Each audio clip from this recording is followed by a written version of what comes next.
थी। फजर के बाद से जोहर तक मजलिस लगती थी। हजरत सुलेमान ने फरमाया मैं इससे भी जल्दी चाहता हूं। तो आसिफ बिन बरखिया जिनके पास किताब का इल्म था, हजरत सुलेमान की उम्मत के वली थे, फरमाया आग झटकते में बिल्कीस का तख्त लाके हाजिर कर दूंगा। आसिफ बिन बरखिया ने आग झटकते वो तख्त लाकर हजरत सुलेमान के सामने हाजिर कर दिया, जो 7 कोठरियों के अंदर बंद था। जब हजरत सुलेमान की उम्मत के वलियों की ये शान है, तो हमारे नबी की उम्मत में जो वली है उनकी शान का अंदाजा कौन लगा सकता है? सैयदना अब्दुल कादिर जिलानी तकरीर फरमाते, कितना मजमा होता था? 70 हजार लोगों का मजमा होता था। बगैर लाउड स्पीकर के तकरीर होती, जितना आगे वाले सुनते तो उतना ही पीछे वाले सुनते। अब आपके एक खलीफा है जिनका नाम शेख अबुल माली। शेख अबुल माली फरमाते हैं जब गौसुल आजम की तकरीर होती तो मैं ज्यादातर आगे बैठता था। इत्तफाक ऐसा हुआ, एक मर्तबा सरकार गौसुल आजम की तकरीर हो रही है, मैं आगे बैठा था, मेरे पेट में दर्द पैदा हो गया, मरोड़ पैदा हो गई, कज़ाए हाजत का सख्त एहसास हुआ। अब शेख अबुल माली फरमाते हैं मैं इसी मखमसे में तक करूं तो क्या करूं? मैं इतनी फिक्र में था कि गौसुल आजम की तकरीर हो रही है, मेरे पेट में दर्द है, अगर मैं उठते चला जाऊं तो मजलिस की बेअदबी है, फिर सरकार गौसुल आजम की तकरीर का कुछ ना कुछ हिस्सा छूट जाएगा। आज हम हैं, कोई हमारी हाजत भी नहीं है, फिर भी हम महफिलों को छोड़कर चले जाते हैं।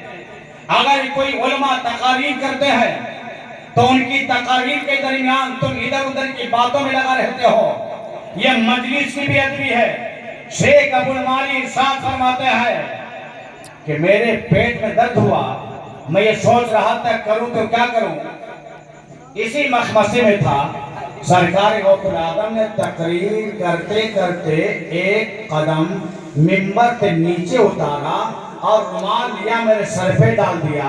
अब शेख अबुल माली फरमाते हैं रुमाल का पढ़ना था, रुमाल का पढ़ना था। मैंने क्या देखा, मैं एक जंगल में पहुंच गया हूं, वहां काफी झाड़ी है, एक नदी भी बह रही है। शेख अबुल माली फरमाते हैं मैंने अपनी हाजत को पूरा किया, फिर मैंने वजू किया, मेरे पास चाबी का गुच्छा था, मैंने टहनी में लटका दिया, इरादा किया 2 रकात नमाज अदा कर ली जाए। जैसे नमाज का मैंने इरादा किया, मेरे सर से रुमाल हटा, मैंने क्या देखा, मैं गौसुल आजम के सामने मौजूद हूँ, ना पेट में दर्द है, ना पेट में मरोड़ है, ना पाखाने की खाई से, बिल्कुल मैं ठीक ठाक हो चुका हूँ। सरकार गौसुल आजम की तकरीर का एक हर्फ भी नहीं छूटा है। अब शेख अबुल माली फरमाते हैं 1 हफ्ते के बाद मुझे सफर की हाजत हुई, मैंने गौसुल आजम से इजाजत तलब की, इजाजत मिली, मैं सफर में निकला, 14 दिन तक लगातार चलता रहा। 14 दिन के बाद मैं इसी मंदिर पे पहुंच गया। मैंने देखा ये जगह तो जानी पहचानी है, ये जंगल तो देखा हुआ मालूम हो रहा है, लेकिन कभी इधर का सफर नहीं किया। पहली बार मैंने सफर इधर का किया। शेख अबुल माली फरमाते हैं कि मेरे जहन के अंदर आया ये तो वही जगह है जहां पे अब्दुल कादिर जिलानी ने रुमाल डालकर मुझे भेज दिया था 14 दिन के सफर की दूरी पर, और बुला लिया था। ये अब्दुल कादिर जिलानी की शान है कि शेख अबुल माली के सर पे रुमाल डाल दे, 14 दिन के सफर की दूरी पे पहुंचा दे, वो अपनी हाजत को पूरी कर ले और वापस बुला ले। शेख अबुल माली फरमाते हैं मैं अपनी चाबी का गुच्छा भूल गया था, मुझे अपनी चाबी का ध्यान आया, मैंने क्या देखा, चाबी का गुच्छा टहनी के अंदर झूम रहा है। मालूम है जो अल्लाह के वली होते हैं परवरदिगार आलम उनको ऐसी ताकत अता फरमा देता है जो आम इंसान के अंदर नहीं हुआ करते हैं। आज हम औलिया किराम से मोहब्बत का दावा करते हैं। करामतें आपने बहुत सुनी हैं और करामात आप सुनते रहते हैं, लेकिन हम क्या कभी औलिया किराम की सीरत के ऊपर भी और फिक्र किया है? क्या हमने औलिया किराम की सीरत को अपनाया है?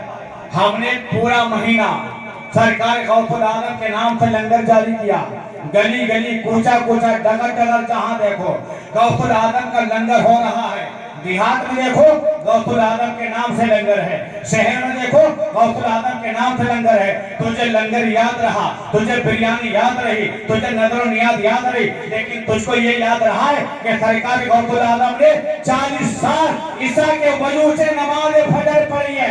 ये तूने याद रखा नहीं याद रखा? रात भर तूने जलसा खुला, फजर की नमाज में सो गया तो बता क्या फायदा है तेरे तकरीरें सुनने से? परवरदिगार आलम ने तुझे पैदा किस लिए किया था? तुम मज़ारों के हाजिरी ना दो, क़यामत के दिन तुमसे सवाल नहीं होगा।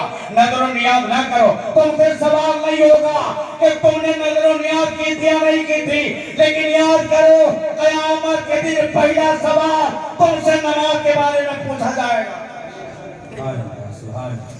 मस्जिदें हमारी खाली है, मस्जिदें वीरान है। नमाज का तरीका मुझे नहीं मालूम है। 50 साल की उम्र हो गई, 60 साल की उम्र हो गई, अगर दुआए कुनूत सुन ली जाए तो हमें दुआए कुनूत याद नहीं। और हमारी कौम के अंदर इल्म तो है नहीं, जो दिगर कौमें दिया बना वह दिया। अगर हमारी कौम का आमना सामना हो जाता तो बगले झांकने लगते हैं। तुमने उलमा की तकरीरों को सुना, एक कान से सुना दूसरे कान से निकाल दिया। आज हम औलिया किराम की करामात बयान करते तबीयत रख। हम इमाम अहमद रज़ा को अगर आला हजरत कह देते तबीयत रख। हमने अगर मसले के आला हजरत का नारा लगाया तबीयत रख। लेकिन एक बात मैं कहूंगा कि जहां पर हम मसले के आला हजरत का नारा लगाते हैं वहां पे हमारा ये भी हक बनता है कि मसले के आला हजरत के साथ साथ कभी कभी हम मसले के इमाम आजम के भी नारा बुलंद क्या करें, ताकि जो खैर हमको ताना देता है उनके ताना जनी बंद हो जाए। लेकिन लोगों ने मसले के आला हजरत का मतलब समझा ही नहीं है। मसले के इमाम आजम और मसले के आला हजरत, मसले के इमाम आजम के हम मानने वाले हैं, यही मेरा मसलक है। लेकिन मसले के इमाम आजम का नारा हम भी लगाते हैं और मसले के इमाम आजम का नारा खैर भी लगाते हैं। तो मसले के आला हजरत का नारा लगाने में दो तरीके के लोग हैं। एक वो कहता है कि नबी की मिलाद मनाना कन्हैया का जन्म है। एक वो कहता है कि नबी हमारी तरह बशर है। मसले के इमाम आजम का नारा लगाने वाला एक गिरोह कहता है माअल्लाह नबी मरकर मिट्टी में मिल गए। मसले के इमाम आजम का नारा लगाने वाला एक गिरोह कहता है कि नबी को पीठ पीछे की खबर नहीं है।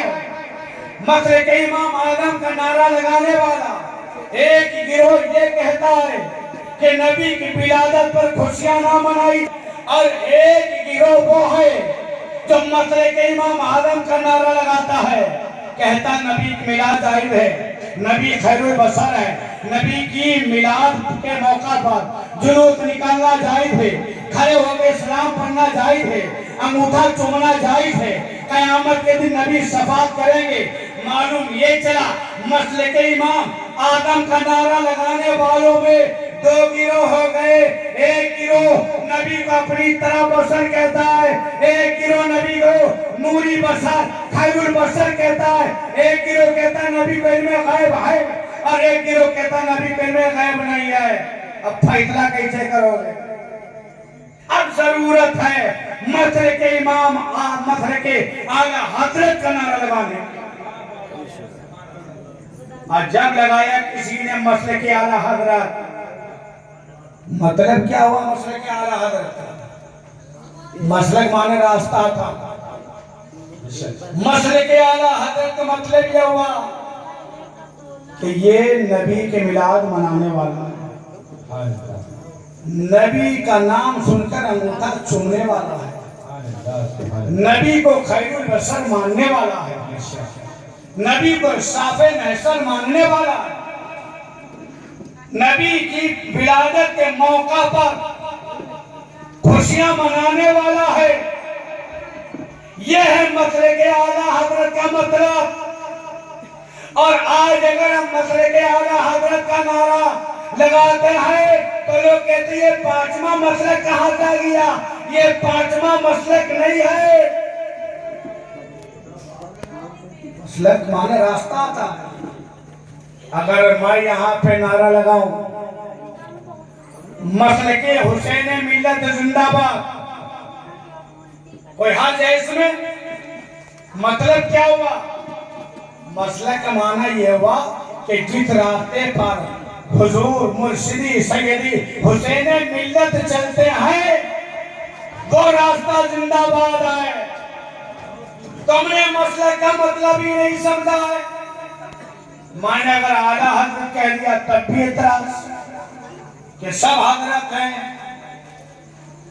इमाम अहमद आला हजरत कैसे हो गए? आला हजरत इमाम अहमद रजा को अपने वक्त में कहा गया। अगर कोई इसी जुमले को खींच कर गरीब नवाज तक ले जाए, अब्दुल कादिर जिलानी तक ले जाए, सहाबा तक ले जाए, तो समझ लो वो धोखा दे रहा है। आप इमाम आजम को इमाम आजम मानते हैं तो क्या हजरत इमाम आजम हजरत अली से भी बड़े इमाम है? क्या हजरत उस्मान गनी से भी बड़े इमाम है? क्या हजरत फारूक आजम से भी बड़े इमाम है? क्या हजरत अबू बकर सिद्दीक से भी बड़े इमाम है? नहीं। इसका मतलब यह है कि इमाम आजम अपने जमाने में सबसे बड़े इमाम हैं। इसी तरह आला हजरत को आला हजरत बोला जाता है क्योंकि आला हजरत अपने वक्त में आला हजरत है। लेकिन जो लोग एतराज करते हैं उन्होंने भी अपनी किताबों में अपने मौलवियों को आला हजरत लिखा है। तज़किरतुल खलील में हाजी इमदादुल्लाह को एक जगह नहीं आला हजरत लिखा गया, एक ही बरक में 20-22 जगह पर हाजी इमदादुल्लाह को आला हजरत लिखा गया। किसी पे एतराज करने के लिए पहले अपने गिरेबान को इंसान को झांक कर देख लेना चाहिए। लेकिन हमारे पास तो इल्म ही नहीं है। कोई अगर इतराज करता जवाब है ही नहीं, क्योंकि हमने तो लाहौल आब में अपना वक्त गुजार दिया, हमने तो सलीमा बीनी के अंदर अपना वक्त गुजार दिया।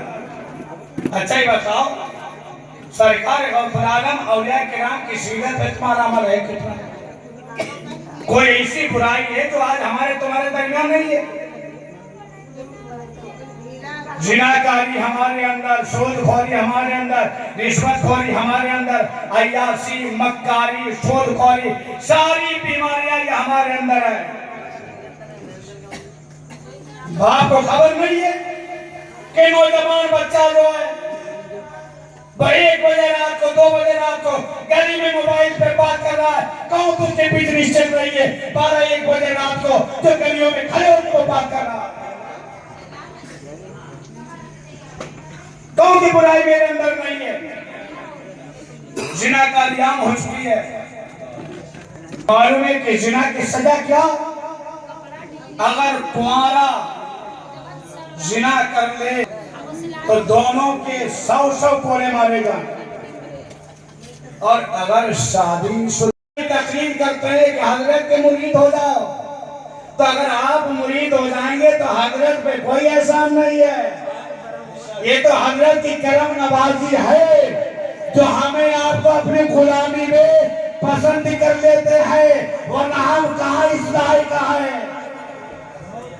फायदा हजरत का नहीं है, फायदा आपका है। आपकी निस्बत जब होते ने मिल्लत में जुड़ जाएगी तो आप यहाँ भी कामयाब, आखिरत के अंदर भी कामयाब हो जाएंगे, क्योंकि आपकी वो जात है।